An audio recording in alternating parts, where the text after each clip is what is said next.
it's Linda here, and as always I'm very excited to be with you today, and I wanted to share with you how I sat waiting for my would-be clients to come knocking at my door or phone me, email me, or at least wave to me from afar.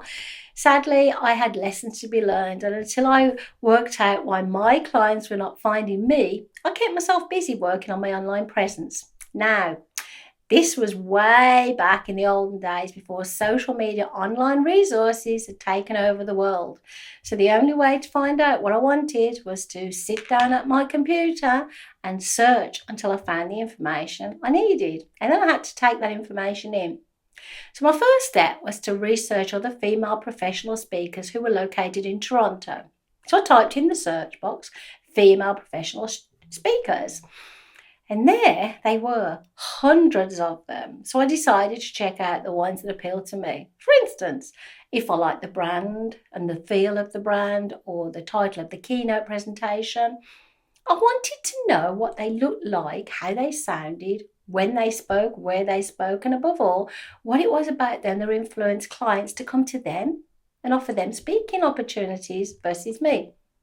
Now, I knew I didn't want to copy their work and their look and feel, and I obviously sound very different myself because I've got the British accent, which sometimes it's confused as an Australian one.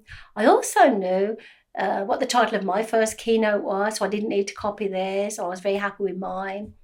So I was looking at these women from the eyes of a client. Would I want to hire any of them for a conference? The other information I was interested in was their fee structure. So I've been speaking professionally now for over a year, and I'd already been paid quite a large fee, or so I thought back then, to speak for an hour at a small event. So I noticed that some of these women in business had their own newsletters. I subscribed to a couple to see what they wrote about, and I found the content interesting. So by keeping busy, luckily, I was finding out all the information I needed, and I wasn't worrying anymore about not having clients for the time being. And my instincts kicked in, and then I knew what I had to do. So my clients had no idea who I was or that I was even existed in the speaking world. Why would they? I had no online presence other than my website, a couple of photos. I was not part of a speakers bureau back then. So I knew I had some work to do to rectify this. So one of the first things I did was to contact a female speaker who was quite successful and chat over the phone so I could find out more about her. Luckily, she was lovely and she said yes. She shared her story with me. And then I realised it was all about our story. Everyone has a story to tell. And from that minute on, well, I knew that I was headed in the right direction. I also knew I had even more work to do to build my business, but I was excited, not scared about that prospect. I submitted a couple of articles to my new speaker friends' newsletters, and I also wrote letters to the editors of local newspapers, and I looked online for the free opportunities that were out there so I could share my business information, and a good one was business directories. That meant that I wasn't just sitting there waiting for my clients to come to me. I took the time to write, research and set goals along the way so I will keep on track. But obviously I was not earning money at the time.